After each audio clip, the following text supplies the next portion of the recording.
আজকের এই ভিডিওতে ফিনামেক ইনফিউশন সম্পর্কে আলোচনা করব, যেটা হচ্ছে একটা প্যারাসিটামল ইনফিউশন। এই ফিনামেক হচ্ছে এটা একটা ব্র্যান্ড নেম এবং প্যারাসিটামল যেটা হচ্ছে এটা একটা কম্পোজিশন। তাই এই প্যারাসিটামল ইনফিউশনটা কি, এটা কিভাবে স্টোরেজ করব, এর মেকানিজমস অফ অ্যাকশন কী রয়েছে, এটা কোন কোন ক্ষেত্রে আমরা ব্যবহার করতে পারি, এর ব্র্যান্ড কী রয়েছে, সাইড এফেক্ট, ডোজ, কন্ট্রাইন্ডিকেশন, সমস্ত বিস্তারিত আলোচনা করব আজকের এই ভিডিওতে। তাই অবশ্যই আপনারা ভিডিওটি সম্পূর্ণ দেখার অনুরোধ রইল। বন্ধুরা, এই যে প্যারাসিটামল ইনফিউশনটি রয়েছে এটা হচ্ছে ম্যাকলয়েড কোম্পানি ম্যানুফ্যাকচার করে থাকে, যার প্রাইস হচ্ছে 436 টাকা। এবং এটা প্যারাসিটামল হচ্ছে একটা analgesic antipyretic drug or NSAID drug, যেটা non steroidal anti inflammatory drug হয়ে থাকে এই প্যারাসিটামল। এখন আমরা জানবো এই যে প্যারাসিটামল ইনফিউশনটা রয়েছে এটাকে আমরা কিভাবে স্টোর করব। এটা আমাদের 25 ডিগ্রি সেলসিয়াসের নিচে আমাদের স্টোর করতে হবে। যদি আমরা 25 ডিগ্রি সেলসিয়াস টেম্পারেচারের উপরে যদি আমরা এটাকে স্টোর করি তাহলে এটা খারাপ হয়ে যেতে পারে।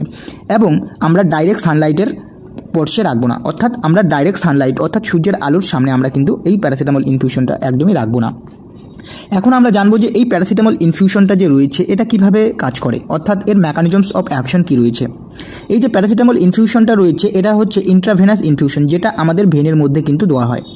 এটা আমাদের বডিতে যে প্রোস্টাগ্ল্যান্ডিন থাকে, যেটা আমাদের যখন জ্বর, ব্যথা এবং সয়েলিং হয় তখন এই প্রোস্টাগ্ল্যান্ডিন এর লেভেলটা কিন্তু বেড়ে যায়। তখন আমরা এই প্যারাসিটামল ইনফিউশনটা ইউজ করব। এই প্যারাসিটামল ইনফিউশনটা ইউজ করার ফলে কিন্তু আমাদের যে প্রোস্টাগ্ল্যান্ডিনের যে লেভেলটা বেড়ে যাচ্ছে সেটা আর বেড়ে যাবে না, এবং এর ফলে যে জ্বর, ব্যথা এবং যে সয়েলিংটা হতো সেটা কিন্তু কমে যাবে। এখন আমরা জানবো যে এই যে প্যারাসিটামল ইনফিউশনটা রয়েছে এটা আমরা কোন কোন ক্ষেত্রে ইউজ করব। বেসিক্যালি আমরা সবাই জানি যে প্যারাসিটামল এটা কি করে, জ্বরের ক্ষেত্রে ইউজ করা হয়, জ্বর ব্যথার ক্ষেত্রে ইউজ করা হয়। কিন্তু এমনি নর্মাল জ্বর হলে কিন্তু আমরা ট্যাবলেট খেয়ে কিন্তু কমিয়ে দেওয়া যায়। কিন্তু যখন ভাইরাল ফিভার হয়ে থাকে, অর্থাৎ ডেঙ্গু ফিভার, ম্যালেরিয়া ফিভার, সেক্ষেত্রে কিন্তু ট্যাবলেট দিয়ে কাজ হয় না, তখন আমরা এই প্যারাসিটামল ইনফিউশনটা ইউজ করতে হয়। এখন আমরা জানবো যে এই প্যারাসিটামল ইনফিউশনটা ইউজ করার ফলে কিন্তু সাইড এফেক্ট দেখা দেয়। যে কী সাইড এফেক্টগুলি দেখা দেয়, যে সমস্ত সাইড এফেক্টগুলি দেখা দেয় সেগুলি হচ্ছে হেডেক, মাথা ব্যথা হতে পারে, কনস্টিপেশন হতে পারে, গা চুলকাতে পারে, ইচিং হতে পারে, অ্যানজাইনিয়া হতে পারে, নাউজিয়া হতে পারে, ভমিটিং হতে পারে, এই সমস্ত সাইড এফেক্টগুলি দেখা দেয়। এখন আমরা জানবো যে এই প্যারাসিটামল ইনফিউশনের ডোজ কী রয়েছে।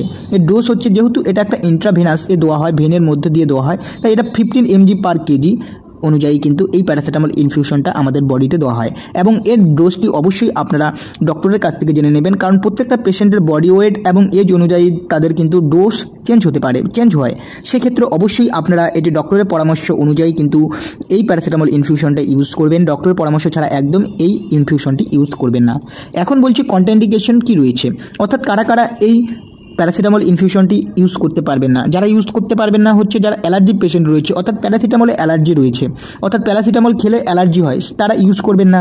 যাদের লিভার ডিজিজ রয়েছে বা লিভার ফেলোর হয়েছে তারা একদমই এই ইনফিউশনটি ইউজ করবেন না। এবং যাদের হার্টের প্রবলেম রয়েছে তারাও কিন্তু এই প্যারাসিটামল ইনফিউশনটি ইউজ করবেন না। এবং যদি আপনাদের করতেই হয় তাহলে অবশ্যই আপনারা ডক্টরের পরামর্শ অনুযায়ী ইউজ করবেন, ডক্টরের পরামর্শ ছাড়া একদম ইউজ করবেন না। আশা করি আপনাদের ভিডিওটি ভালো লেগেছে। যদি ভিডিওটি ভালো লাগে অবশ্যই চ্যানেলটিকে সাবস্ক্রাইব করে ভিডিওটিতে একটি লাইক করে পাশে থাকবেন। দেখা হচ্ছে পরের ভিডিওতে। এবং আপনাদের যদি কোনো ইনকোয়ারি থাকে তাহলে অবশ্যই আপনারা কমেন্ট বক্সে লিখে দিবেন।